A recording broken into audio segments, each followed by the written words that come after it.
We got a lot of updates today coming out of Santa Clara regarding 49ers practice participation, some players who could potentially return for this upcoming game against the Patriots, some injury updates, some roster moves, all that stuff. And I think we got to talk about who the 49ers got to bring in here. They got to bring in someone, right? They need to make an addition, whether it's defensive line, defensive tackle, defensive end more specifically.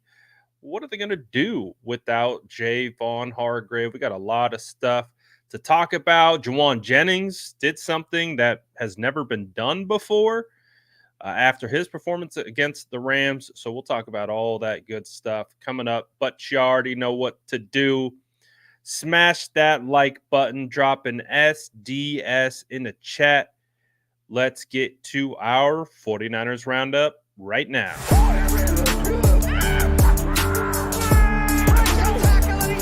Smash that like button if you haven't already. Love to see it.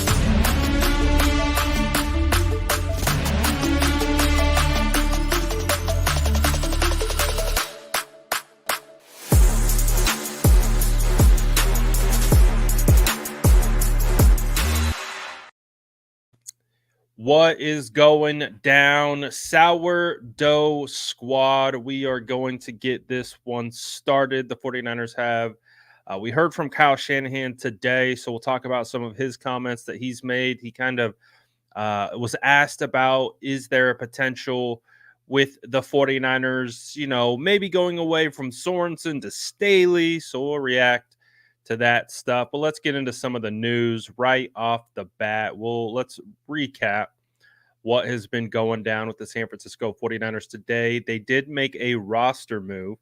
They brought back a familiar face in Shaquille Brown, defensive tackle. He was with the team throughout training camp. So he is familiar with the squad. He's familiar with the scheme, the wide nine.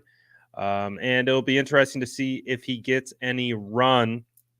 But we do know the San Francisco 49ers are very thin on the defensive line. Now, obviously, you have Leonard Floyd, Nick Bosa. Those are your starting bookends. You lose the anchor of your interior defensive line in Jauan Hargrave. To me, I honestly have to question if this injury is more impactful than Christian McCaffrey being down, or Deebo Samuel being down, or George Kittle being down. And the reason why I'm saying that is because let's say, for example, we saw the 49ers find quite a bit of success against the Rams with Jauan Jennings, a little bit of J.P. Mason, and of course Brandon Ayuk sprinkled into the mix. It still feels like as long as Brock Purdy's back there at quarterback, they're going to be able to function. Again, just really getting rid of the entire narrative that Brock Purdy can only play quarterback if he has these weapons at his disposal. He's proven that he doesn't need the Avengers. He is an Avenger himself, and he is more than capable of bringing along this 49ers offense. So the reason why I'm saying is maybe the Jauan Hargrave injury could be more impactful than any of those stars being out on the offensive side, is because the 49ers were already super thin on that defensive front. I know people have their opinions about Jauan Hargrave and how much he's made and the contributions that he had last year, but Hargrave was doing more than serviceable at his job on the interior. And now with him being out for the entire season, the San Francisco 49ers have to rely on Malik Collins, Jordan Elliott, Kevin Givens. You got T.Y. McGill on the practice squad. Evan Anderson's an undrafted free agent. You now add Shaquille Brown to the practice squad as well. The 49ers, to me, that is a place where you cannot lose players. Obviously, if Leonard Floyd, knocking on all the wood, if you had any other injuries to that defensive front, to the starters, it would be huge. And we're already looking at, a 49ers front that maybe we think could be playing a little bit better, that maybe could take strides. And then you lose the anchor of the interior. Remember, Eric Armstead isn't coming through that door anymore. So the 49ers have some real soul searching to do on that defensive front. I challenged the 49ers defensive line in our pregame kind of prediction show. I said, man, because we do our Friday prediction shows, which what we do, if you're not a part of them, we go through the depth charts of both the 49ers and the opposing team. We look at the matchups and we talk about where we see the teams aligning and where we think they can take advantage of certain matchups. So in this game against the Rams, I challenged the defensive line straight up, said, typically we would say, well, the opposing team has a banged up offensive line. That means we expect the defensive line, the starting defensive line for the 49ers, to go crazy, to eat, to produce, to make life very difficult for the backup offensive lineman. But I said in that stream was, when I say this, we have a track record of those are matchups that I'm always identifying. And whenever I say, oh, the 49ers are getting backup offensive linemen, they should go crazy, it's crickets. And so for this show, I said, instead of doing the same thing that I normally do, I'm just going to say, I, I'm calling you out, 49ers defensive line. You're going up against backups on that offensive line. I expect you to feast. I expect you to go out and be disruptive. And again, I think we had yet again another performance where the 49ers were going up against backups and they didn't dominate. That was my expectation. I was expecting to see more from Bosa, Floyd. Obviously, Hargrave got hurt. Malik Collins, all those guys. I was expecting them to take advantage of those matchups, and I didn't see it. So it's a challenge because now you lose Hargrave. Losing Hargrave doesn't make you better at all. Again, people might have gripes about Hargrave and what he's been able to do with his time with the San Francisco 49ers. And yes, he might not be playing up to that contract, and he might not be the same exact player that we saw, in Philadelphia, but he was still an integral part of that defensive line. And now without him, there are some real questions that need to be answered, because even with him, the team wasn't executing at the highest level. So now is Jordan Elliott going to play better than Hargrave? Is Kevin Givens, T.Y. McGill, Evan Anderson, are these guys going to come in and play? I don't know. So I expected more of a dominant performance from the defensive line group up front. I think part of the expectation of the 49ers fan base is having a dominant defensive line. When the 49ers talk about their roster construction, before they talk about the offense, before they talk about the defense, they always talk about being strongest on the defensive line. And when they're not strong on the defensive line, it really has a trickle down effect. And I think as it stands right now, they aren't showing, at least, to be dominant. And that's really what we've become accustomed to.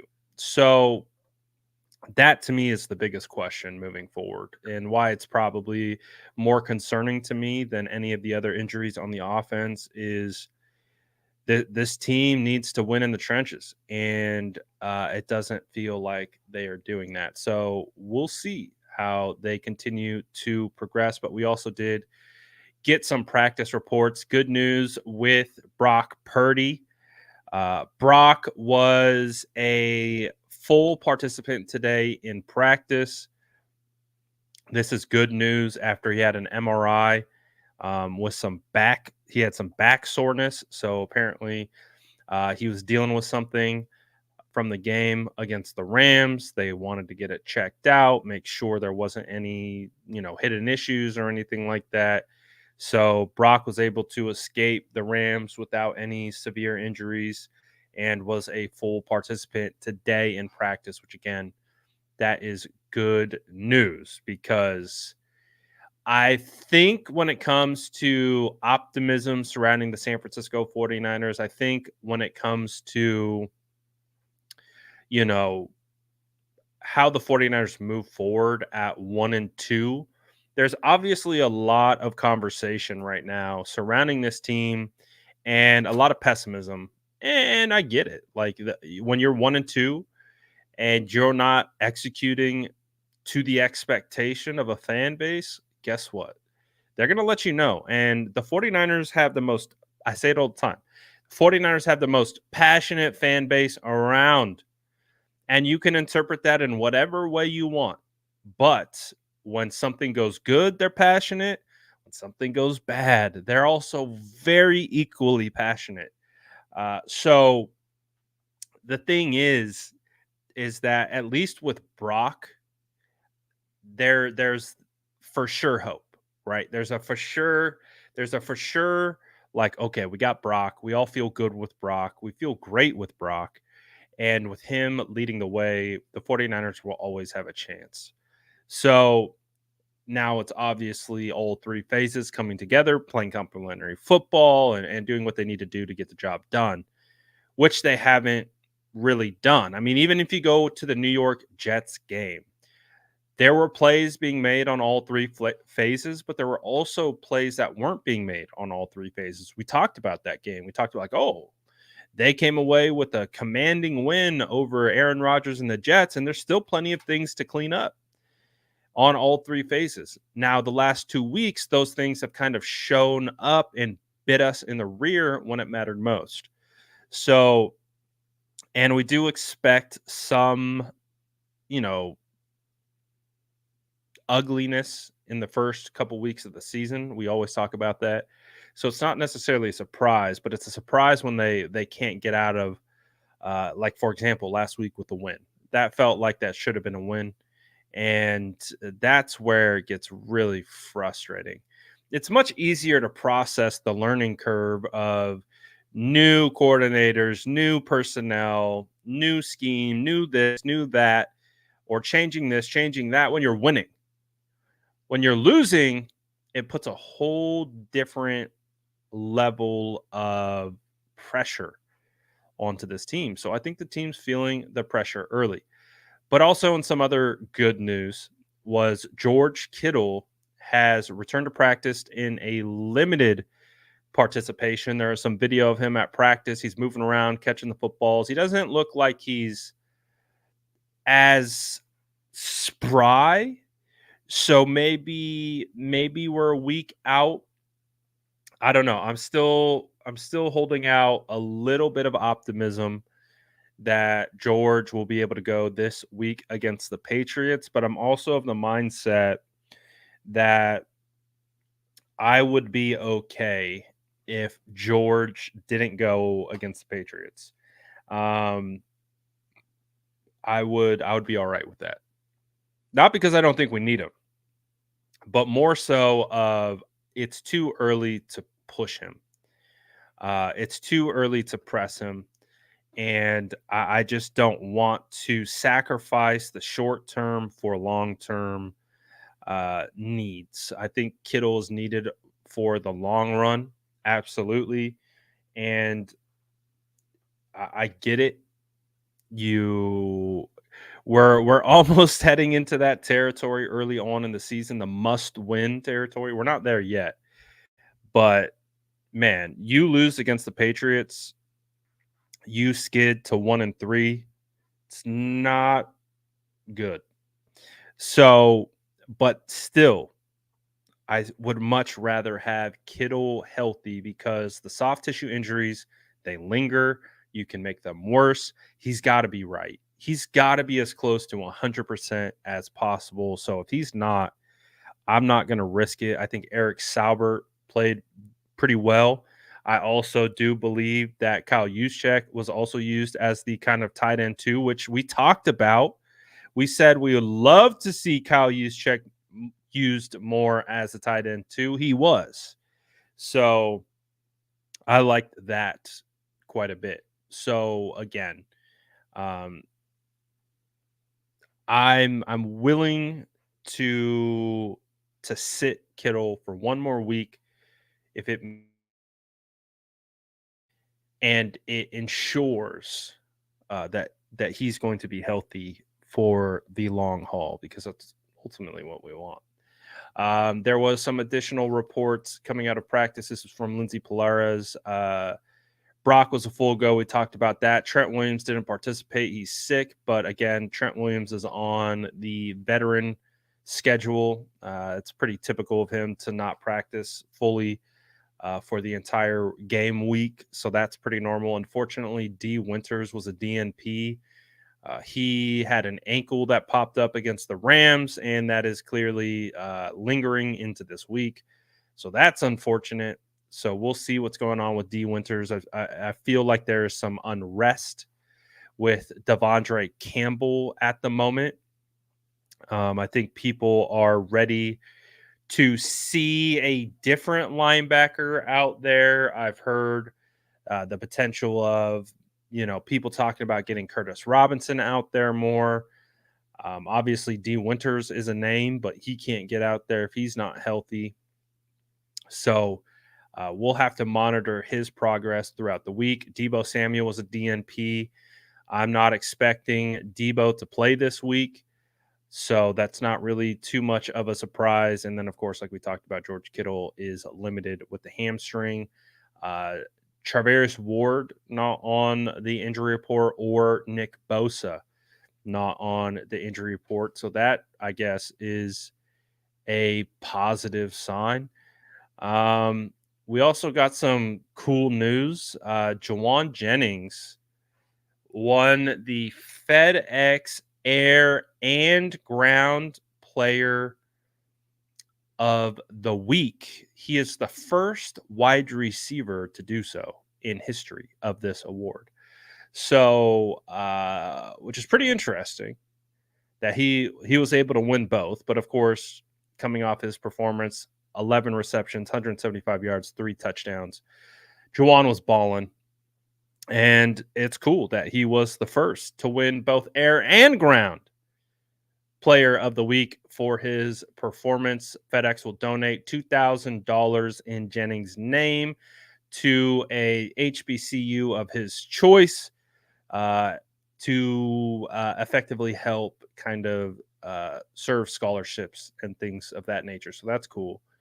But yeah, Jennings went crazy. He won over guys like Andy Dalton, Kyron Williams, Saquon Barkley, Derrick Henry, and Colts running back Jonathan Taylor. So quite the breakout performance for Jauan Jennings, who definitely is making a name for himself. He's already made a name for himself amongst the 49ers community, but he, after his Super Bowl performance, and then of course what we're seeing now, he's absolutely putting the league on notice of, so where's this guy been the whole time?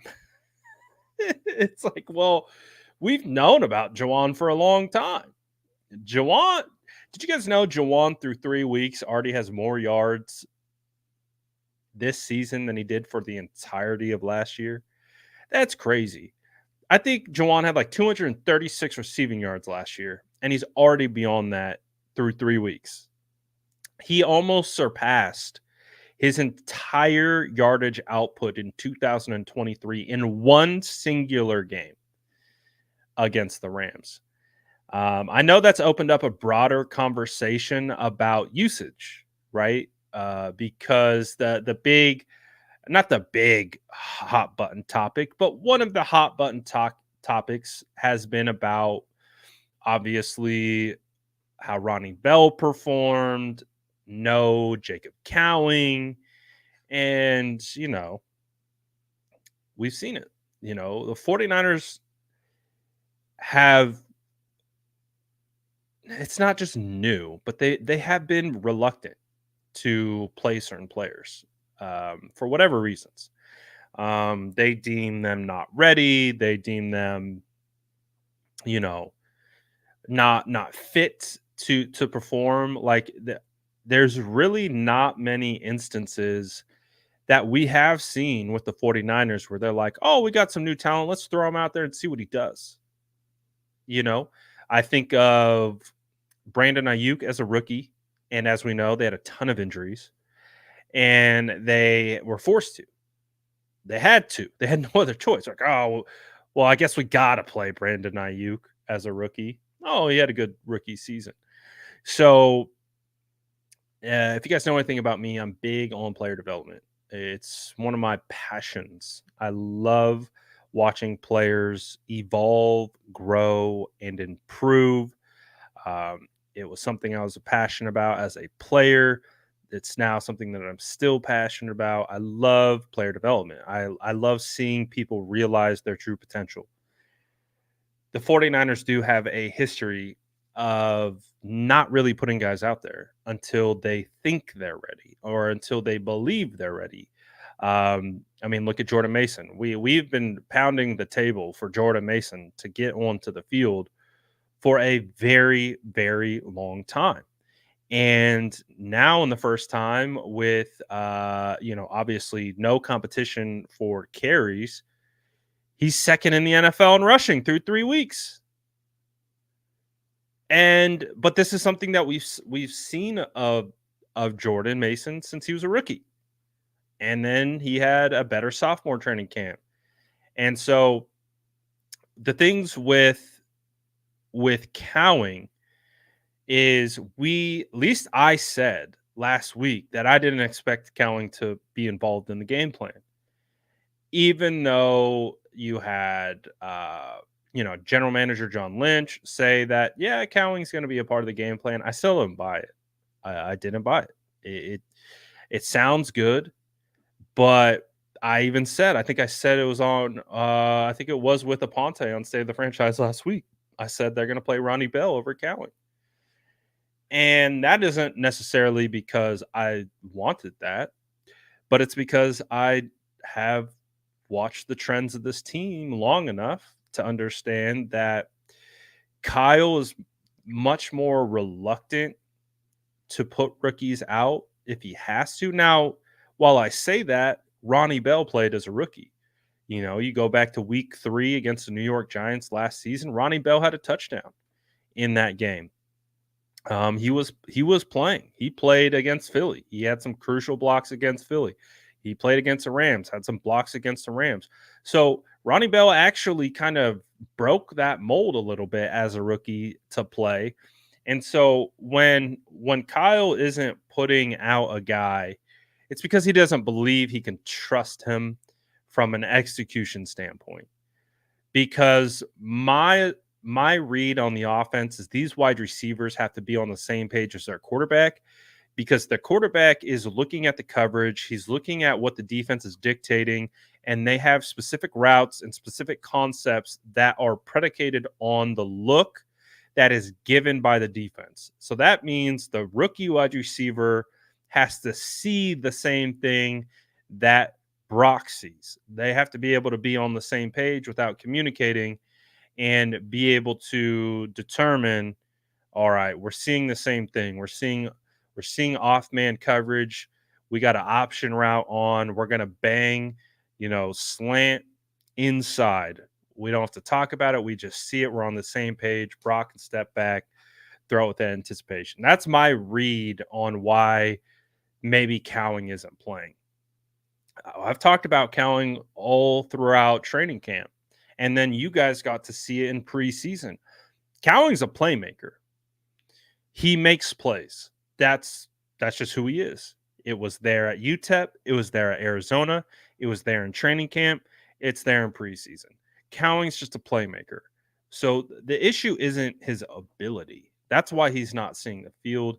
I have to assume and put myself in Kyle Shanahan's shoes, and he's thinking he just doesn't he just hasn't grasped the offense yet. He hasn't grasped the intricacies. Um, and I can even go back and reference Debo Samuel and his rookie season. I'll never forget uh, his interview at the Super Bowl. Someone asked him about learning the scheme and mastering the offense and things like that. He was like, "Man, I didn't even think I was going to see the field my rookie year because of just trying to learn the offense, right? Like trying to." He just was like, I just didn't think I was going to see the field because I couldn't. There's a really hard offense to learn. So that's where I think why Cowing hasn't seen the field yet. It's not an issue of ability. It's more so a scenario of mastering the offense. So that's my read on it. But I do think we'll see Cowing this year. I mean, now would be the perfect time to test that out. Now, what will be really interesting to see in this game against the Patriots, where you won't have CMC. I don't think you'll have Debo. I think Kittle is going to be very questionable for this game. Do we see County? Do we see them give someone another opportunity? I think they should. And I'm also someone who actually has defended Ronnie Bell throughout this offseason because I saw him in practice. I saw what he was doing in training camp, and he had some monster days in training camp, and he seemed to be really sure-handed in training camp. And so that's why when you saw his performance in the preseason, everyone was like, "Oh gosh, this guy stinks." And I was like, he stinks in preseason. Yes, I don't disagree with you there. But I've seen him execute in practice. Now, again, that's why practice games, they're completely different scenarios. But I was like, I've seen him do this in practice. I don't know what's going on with him. I don't know because I've seen him execute day in, day out. You go check my training camp. You go type in Ronnie Bell on my Twitter. You can pull up all Ronnie Bell make this play. Ronnie Bell made this tough catch. Ronnie Bell over the middle. Ronnie Bell. He was making plays in training camp. But when he gets into the game, I don't know what happened to Bell. I don't. Because to me, I felt you could rely on Bell. I don't know what's happened. I don't know if he's just too in his head. That's my evaluation. Is he's just too in his head. He's pressing. He's thinking too much. He's over complicating what he needs to do. He's not playing freely. And as a result, he's pressing and he's making drops. He's because that's what I when I am evaluating players like pre-draft and I'm seeing we call them concentration drops, right? They're called concentration drops because it's an indication that you're not locked in on the task at hand, which is catching the ball. You're thinking about getting hit. You're thinking about, oh, I got to turn up field and I got to get yards. You're thinking about, oh, I got to get to the first down marker. You're thinking, I got to get out of bounds. You're thinking, oh, I got to shake this guy. I can feel him breathing down my neck. You're thinking of too many things. You think, what if I drop this ball? You're thinking too many things. And so you drop the easy catch. That's why they're called concentration drops. That's what I'm seeing from Bell. I don't think it's an ability thing. I think he's suffering from putting too much pressure on himself. But that you can't wait for that. That's the unfortunate nature of this business is you only get so many opportunities. And he had multiple opportunities in that game against the Rams. That was his third drop. The final drop was his third drop Wasn't the first drop of it was his third drop of the game. And I would say the second one was arguably more egregious than the third one. The third one just meant more. It had a bigger implication, so it stands out more. But the second drop was straight slant route. Purdy put it right on his hands. It hit him in the hands and it bounced out. And I was like, oh. So you can't, you only get so many ops. So my point of all of this is saying is like, okay, Cowing might not be ready in your eyes, but let's see. What if he is? What if he's a gamer? Remember what they said about Aaron Banks? They said he was terrible in practice. He was awful, but he's a gamer. You put him in the game, he starts playing well. Did not practice well. Not a good. I remember, I'll never forget John Lynch talking about that because we saw the same things in training camp. We were like, Aaron Banks is not a great practice player. But when he got his first run to be a starter, he played much better. And I remember John did a hit and he was talking about, yeah, he's basically echoed that. He's like, yeah, he's not a very good practice player. Didn't practice very well.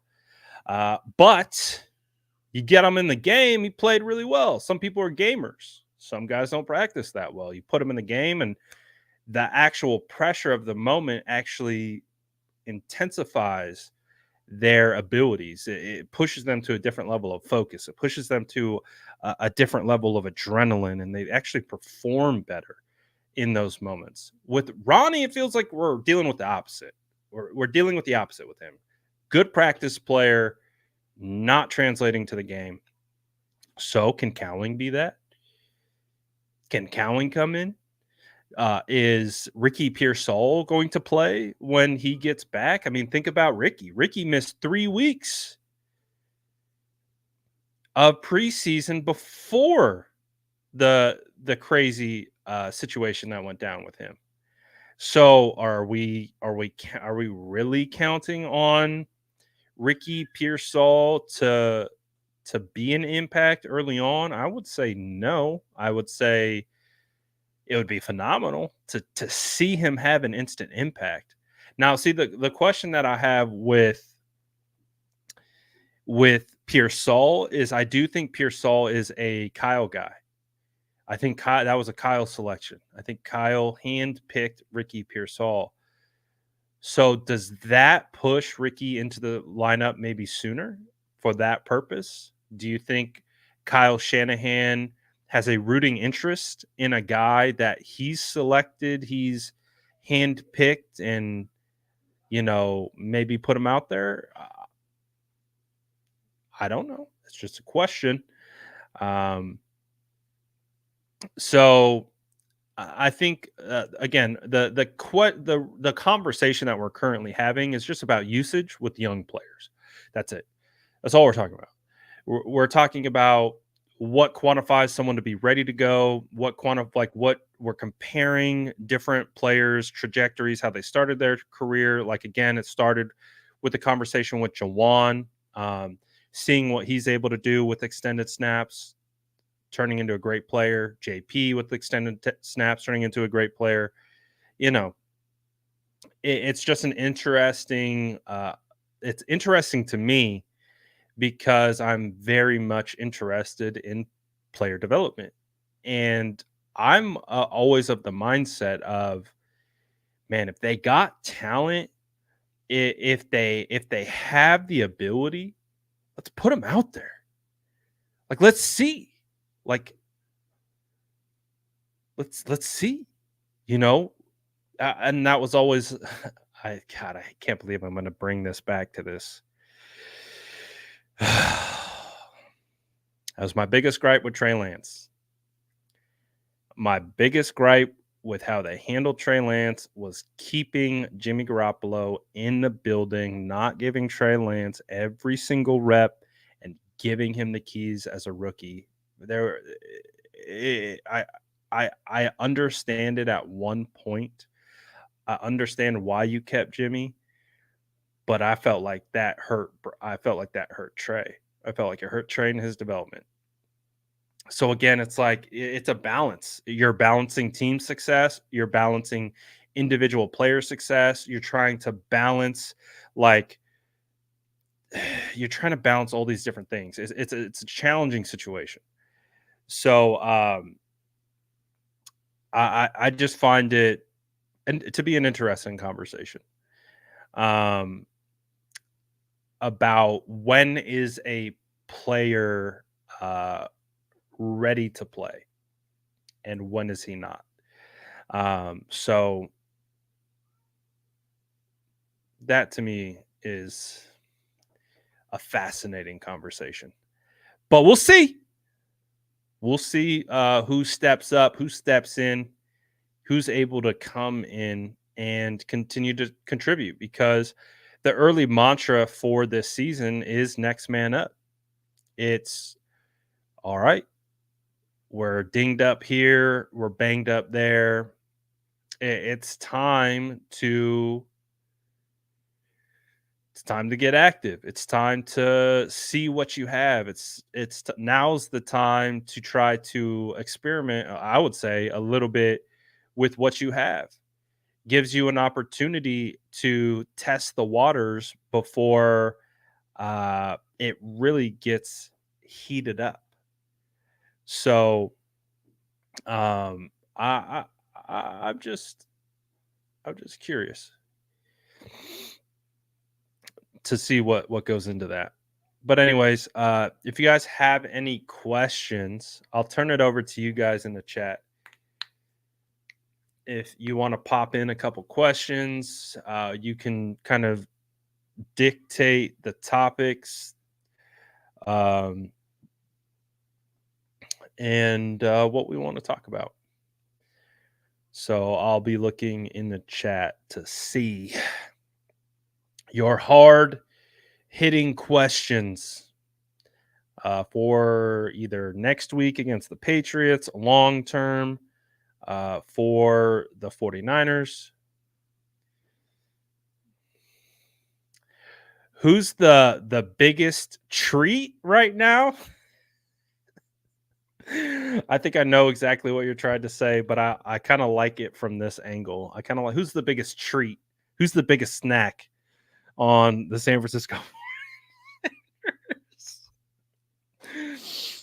Oh my gosh. I'm gonna attack it from both ways. I believe what you're trying to say is who is the biggest threat right now? Maybe not treat. Maybe you do mean treat. I don't know. Maybe. Uh, the biggest treat. Ooh, who would be the biggest treat on the 49ers? It's got to be Brock. It's trick or treat. You're getting treated with Brock. Brock has got to be the biggest treat. But what's the biggest threat right now? The biggest threat to the 49ers would be health. That would be my biggest threat to the 49ers success is being able to stay healthy.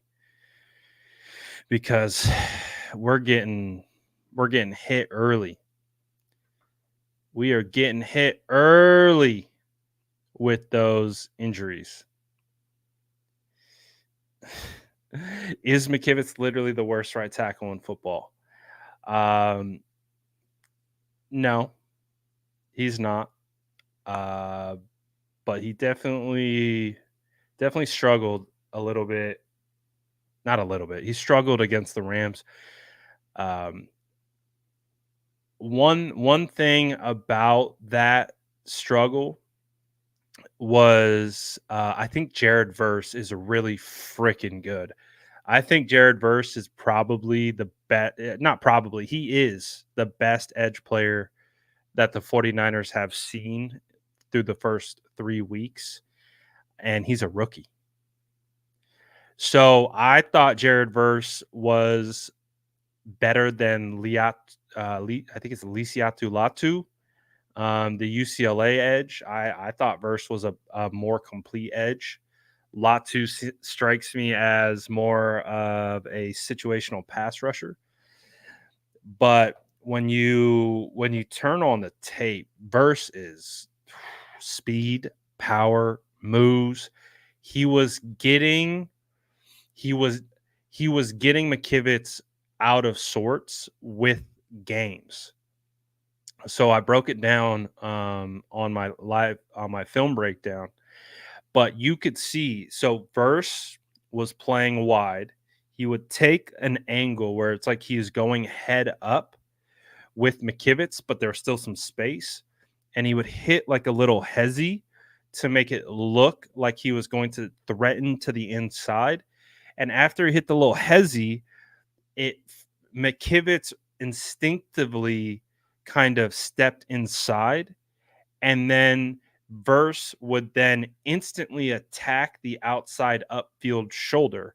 So he would pull McKivitz out of position, then attack where he just like opened up. And that's why he kept getting beat to the outside, is because he kept McKivitz was threatened by the inside move from Verse.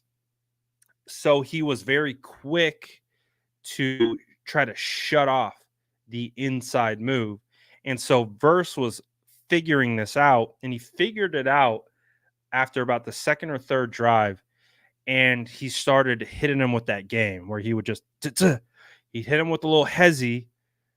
McKivitz would adjust to thinking he might be going inside, and then he would get beat to the outside shoulder. That's why when I'm talking about McKivitz, if he just stayed true to his technique in his pass set, I think he would have had better success. But he was Verse is good. Verse is good, and he was taking advantage. So I won't be surprised if we're talking about Jared Verse as one of the better edge rushers. And that's not an excuse or anything, but he's freaking good. Like when you see it translate to the next level, it stands out a little bit more. How is Bosa doing in your opinion? I just feel like the defensive line as a whole isn't doing what I have come to expect them to do. I really expected more from that group. And again, defensive line, it's also like a situation where they have to rely on coverage. They have to allow on ensuring that the quarterback isn't getting the ball out in less than 2.5 seconds. They have to make sure that there's a marriage of rush and coverage. And I just haven't quite seen that at the level that we have come to expect from this group. So I think there's room to improve. Absolutely, there's room to improve. I think, not only do I want to see more from Bosa, I want to see more from Leonard Floyd. I want to see more from both the bookends. I want to see the disruption. I want to see the havoc. I want to see tackles flying all over the place. That's what I'm looking for. And unfortunately, just hasn't been up to the expectation that we have had up until this point. Doesn't mean they're not capable. Doesn't mean, Bosa can't, get after it. But, I think they haven't hit the expectation that we thought we were going to see from this group early on. And to Invader's point, they are very much so focusing on Bosa. You need the defensive line to work together. Now, I'm curious to see if they start to get a little bit more creative up front. Maybe disguise, maybe throw more games at the offensive line, try to create, because that's what was happening to the 49ers. We talked about that performance against the Minnesota Vikings and how they were we talked about it. We said they were throwing stunts left and right at the 49ers offensive line, and I did expect the Rams to try to duplicate that, and they did. They threw a ton of stunts at the offensive line, a ton of stunts. And after a while, they started leaking through. They started breaking the armor by stunting their defensive linemen all over the place. I don't know. Maybe it's time for the 49ers to get out of just rushing four and get a little bit more creative and just try to bring bring Bosa around on a stunt up the middle. Slant the guys on the interior to the outside, loop Bosa around. Uh, I don't know, get a little bit more creative with them. Try to because the stunts are absolutely having an impact over the past 2 weeks on the 49ers offensive line. So what if you switch that up? What if you instead of straight rushing four, let's throw a stunt party. Let's just get the D line constantly moving, trying to confuse the offensive line, trying to create rush lanes and things like that. That would be something that I would be interested in seeing more of for sure. Um,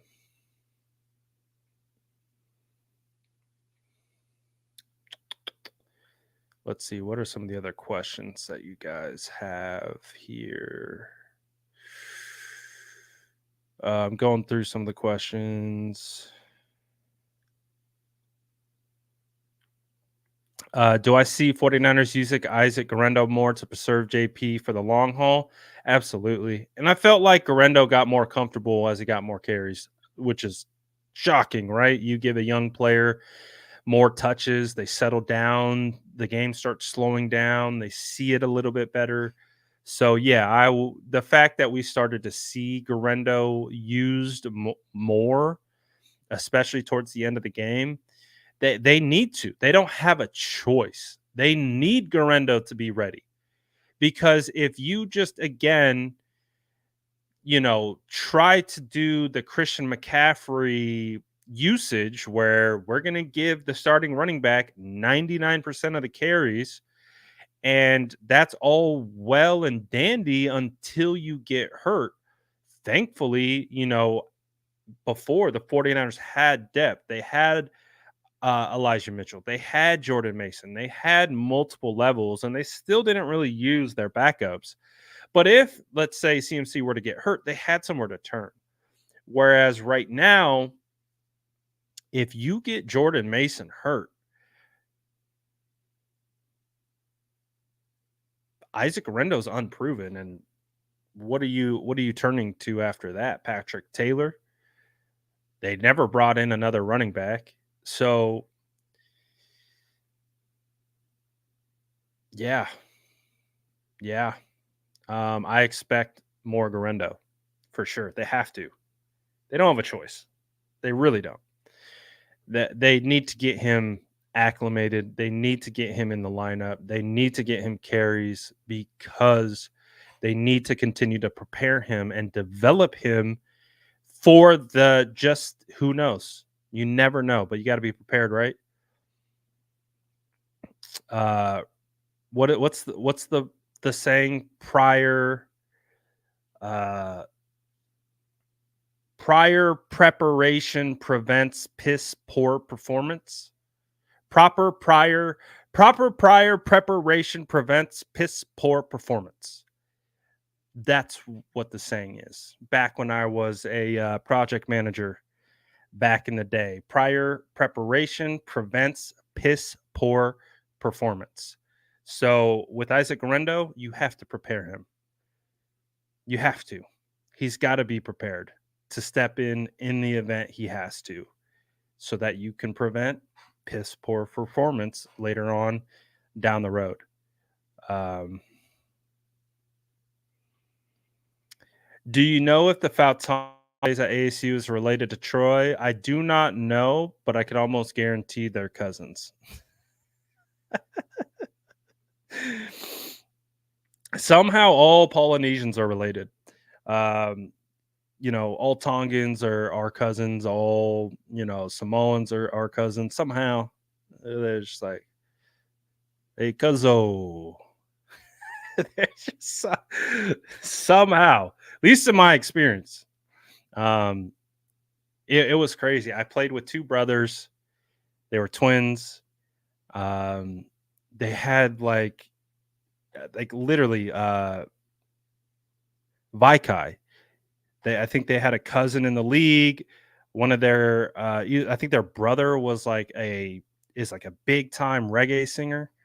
But they got family all over the place. Shout out to my Poly boys. Got nothing but respect for Polynesian culture. Those are my guys for sure.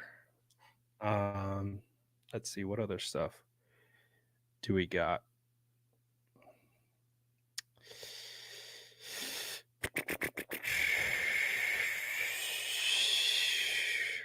So Isaac Guerrero, I think he does need to get more involved because you got to be ready. Whereas, like, again, the comparison was we knew JP was ready. We knew what JP was.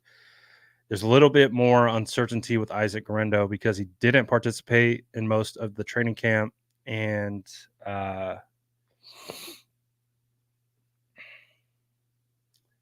he's a rookie. So I think you have to give him carries. you have to preserve JP. Same I think same thing applies to like how we talked about Christian McCaffrey at times last year. Do you think it's time to bench Yadam and Campbell for Renardo, D, and Curtis? I think we're probably about a game away.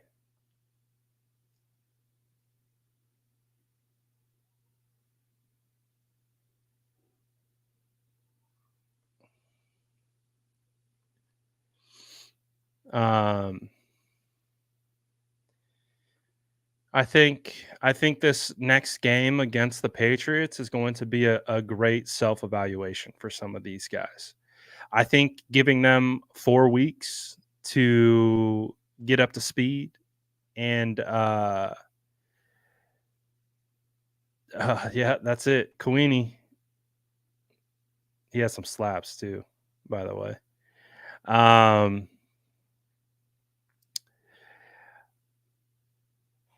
I think they got one more week. One more week to prove that these first 3 weeks aren't just, trial by fire, learning on the job. I think they got another week, and we'll see. I think we get through this first patch of games, and then after that, if there's guys that are struggling against the Patriots, and again, I can't take any team lightly, right? The 49ers should have boat raced the Rams, right? They should have. They're a better team than the Rams, especially with all the injuries that the Rams have. And it didn't happen. So I expect the 49ers to win against the Patriots. I expect the 49ers, they should blow out the Patriots. But just like last week, I expected the 49ers defensive line to dominate the Rams defensive line. That didn't happen. So I'm going to temper my expectations. And I don't think that's necessarily a good thing. I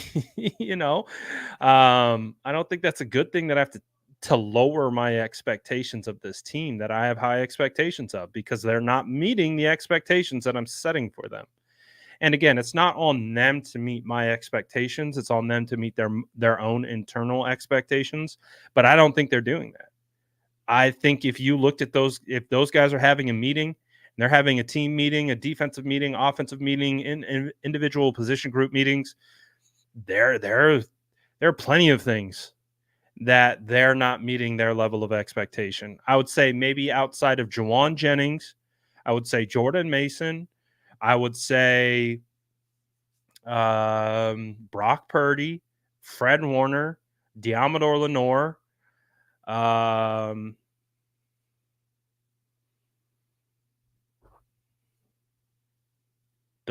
those that's about it. Where I can feel confident, like we know they're doing their job. We know they're doing what they're supposed to be doing, and they're playing at a high level. The other ones, it's like we're seeing some lapses. We're seeing some mistakes. We're seeing some holes uh, that can definitely be improved. Roberto says, Brad, is the D running too many line stunts? Um, to be honest, might not be enough. I want to see more confusion.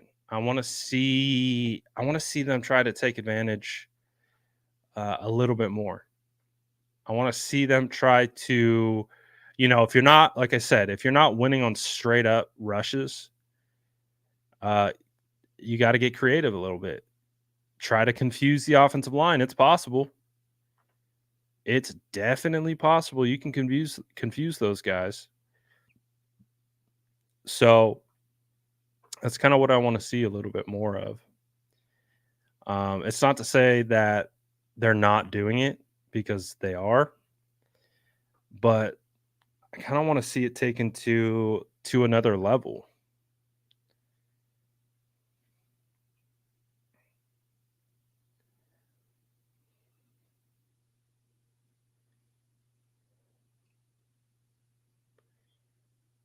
But I think they're it's tough, man, because it's easy for me to say what I think they need to do better, but I think what it really comes down to is just playing together as a team. It's really that simple. Is they need to align on all three levels of the defense, defensive line, linebackers, and secondary, and they need to play together. Um, and I think they're really not that far off. I know it feels like the sky is falling. You lose to the Rams. Tutu Atwell goes crazy. Kyron Williams goes crazy. Matthew Stafford beats you. The sky feels like it's falling. And of course, we're going to be able to nitpick all these things that we're seeing on tape, and we don't like that. We don't like this, and this is what it's what we do after losses. But I do think there is also an element to this where they they still could have all the guys. They just need to play better together as a unit. And it's a lot easier said than done. And, you know, I know it's hard to quantify, especially if you haven't played football before to like know what that feels like. But there's this rhythm, right? We talk about it with the offense, but it's also on the defense. When your coverage schemes are aligned with your rush, or the rush is aligned with the coverage, and you're getting the look that you want, based on the offensive look that you're expecting. So you're in position, you're not slanting out of position.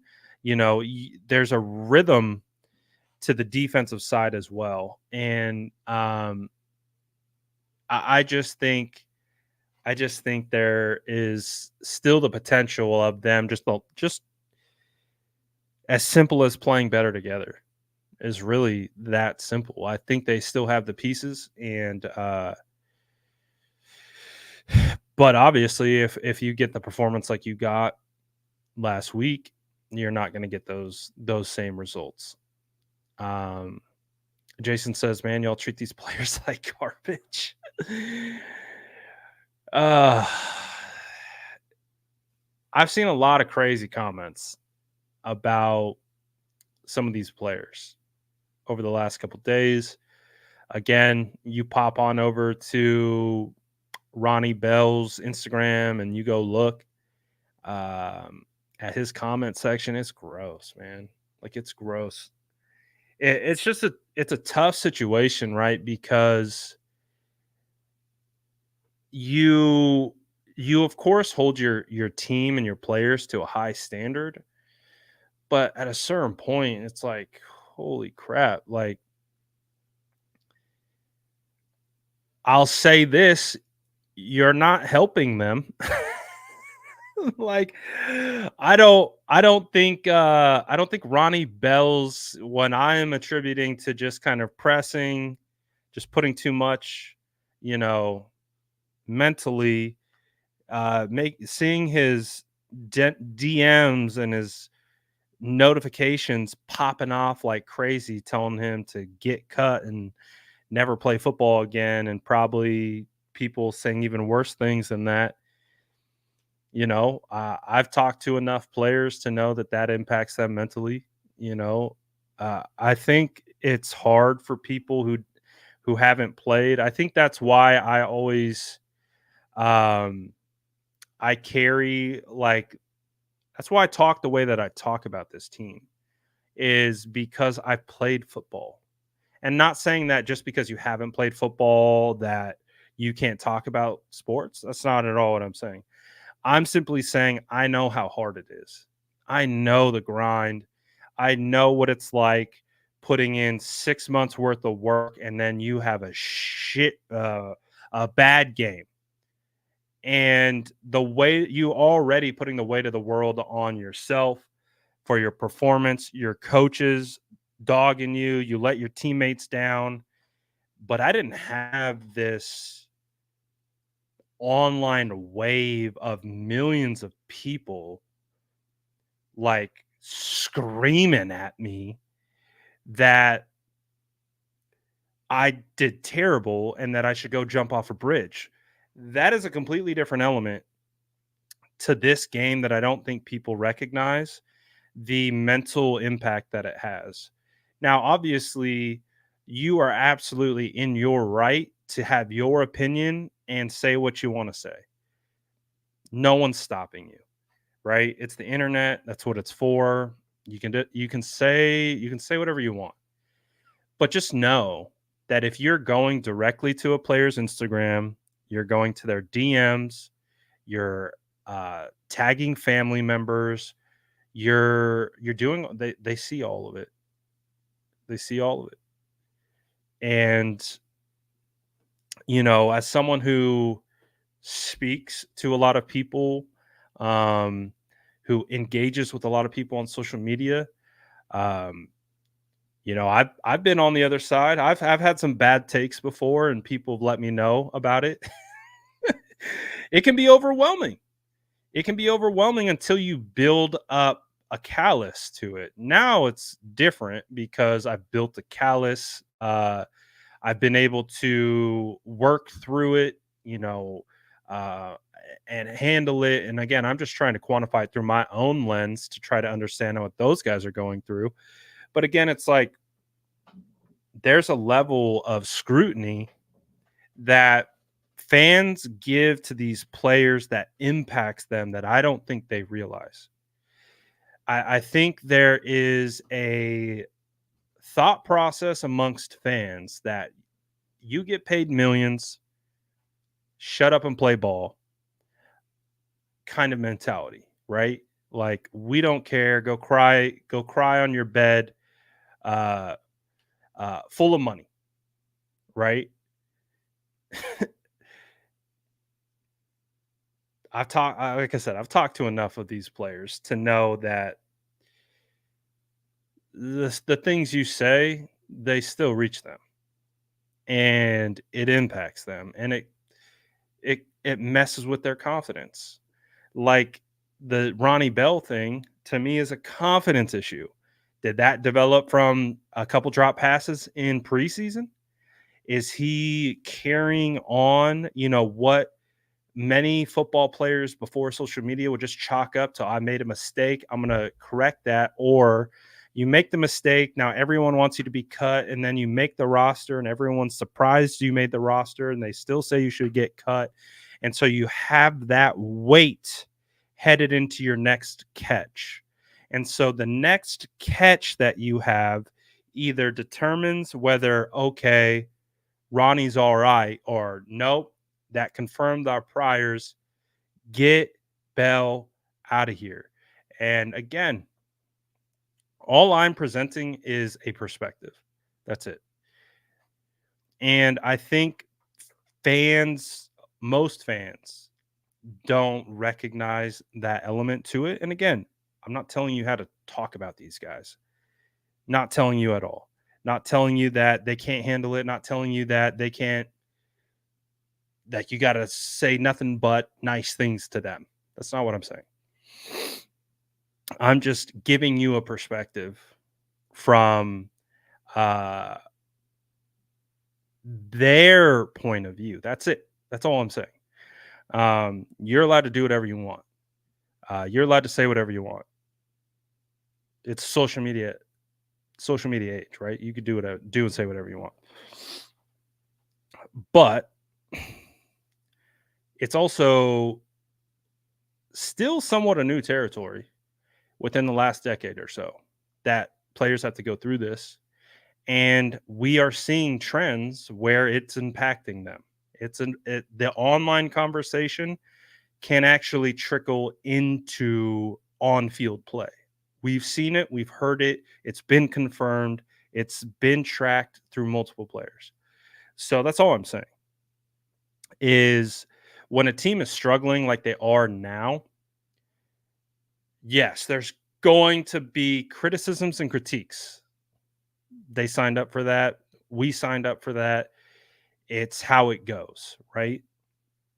But that doesn't mean that there isn't an impact to some of it.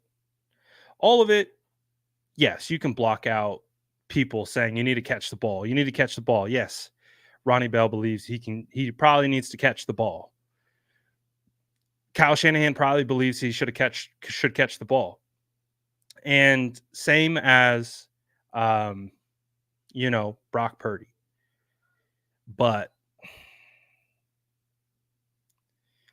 man, when Raheem Mostert goes down with an injury and he gets flooded with DMs and comments that saying he should unalive himself and wishing horrible things on his family. Probably the similar things happening to Ronnie Bell right now, similar things happening to Colton McKivitz right now. That's a different story. Like that's a different line to cross.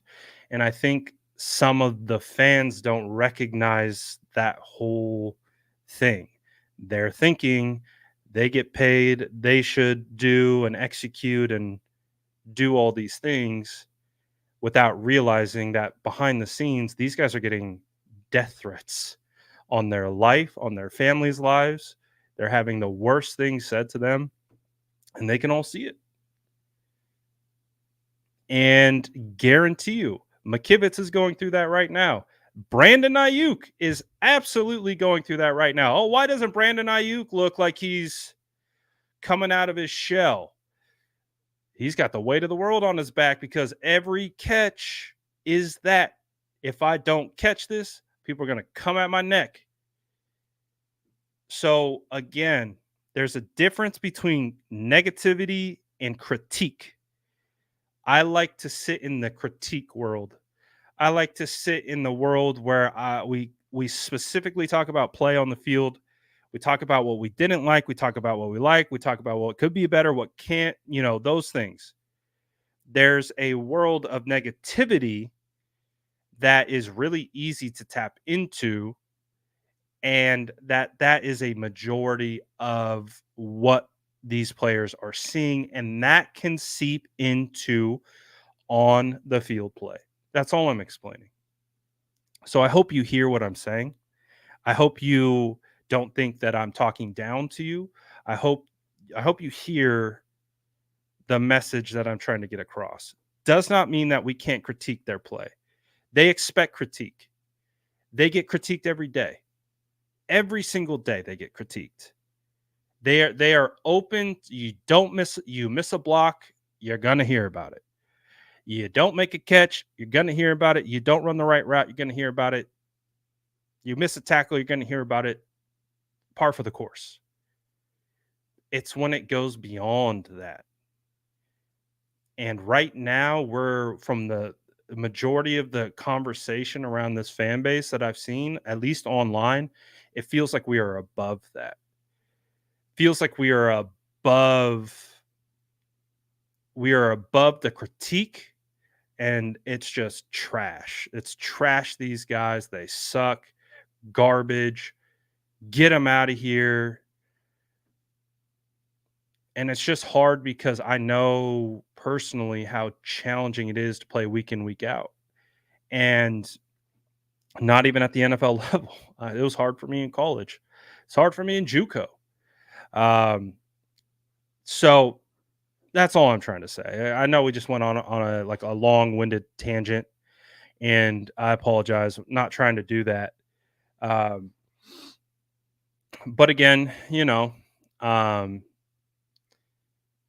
we've been around it before, and it's just I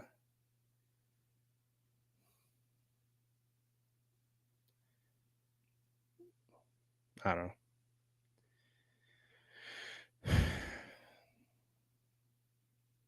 We get very worked up about this sport.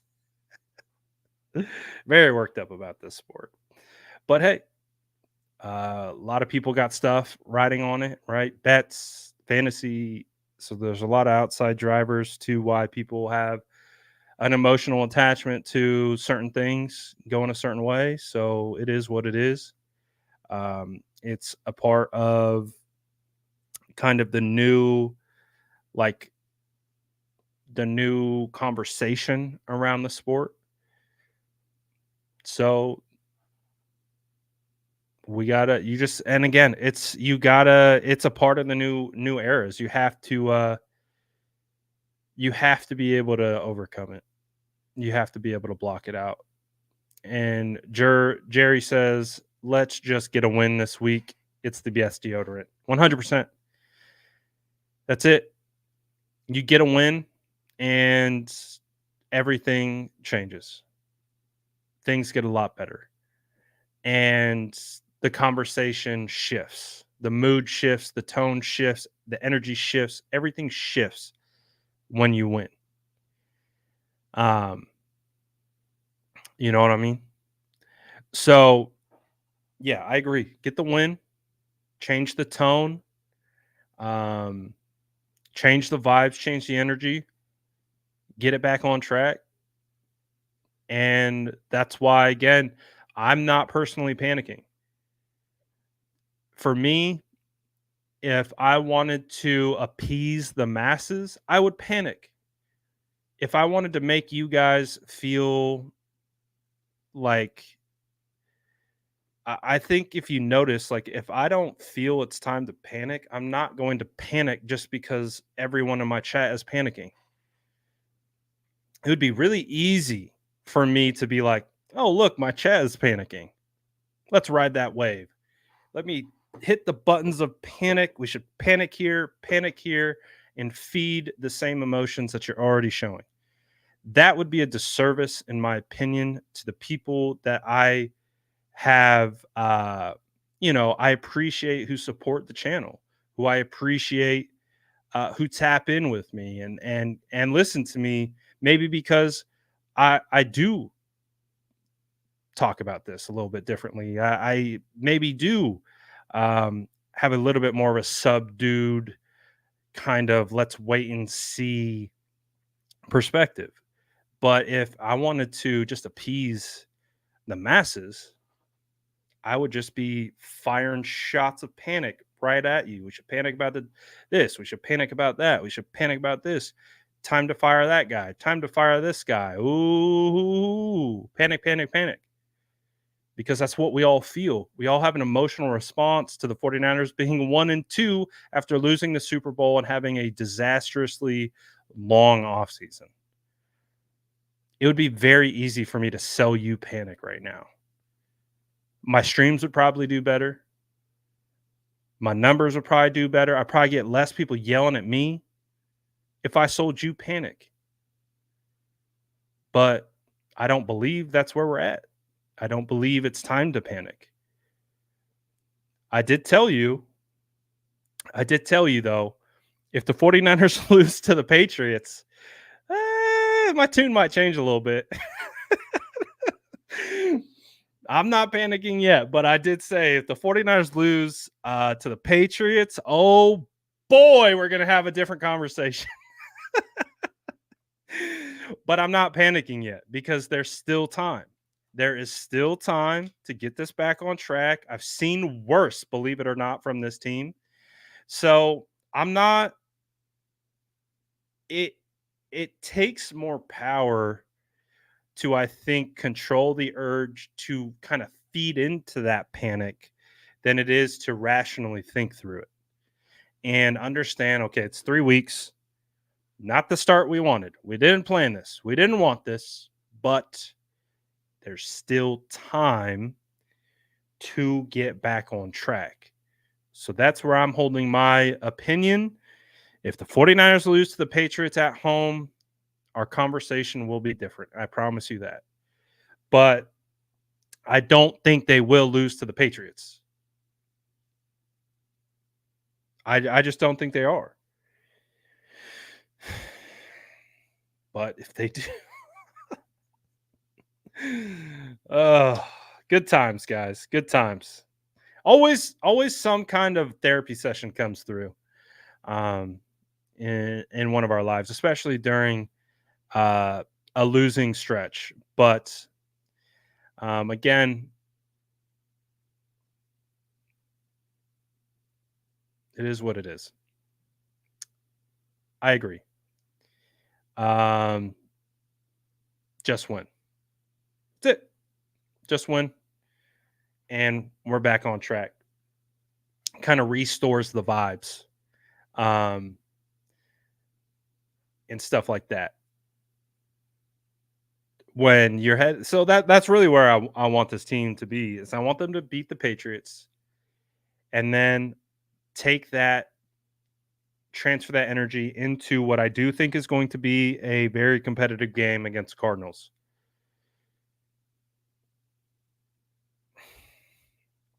So, anyways, appreciate you guys for tapping in on this one. Hey, it's been a tough 2 weeks, but there's still plenty of growth left in this team. And although it hasn't been ideal and there's plenty of stuff to critique, there's also plenty of stuff to improve and get better and all that stuff. It's not over yet. I don't hear the big lady singing yet. I don't hear it yet. So appreciate everyone for tapping into this one. Get your cookies on the way out. Smash that like button. Appreciate you guys. Hopefully we get this win, restore the energy, restore the vibes. We get some good plays out of guys who been struggling a little bit, and we can get this thing back on track. So appreciate everyone, as always, for tapping in. Smash that like button. We're out for now.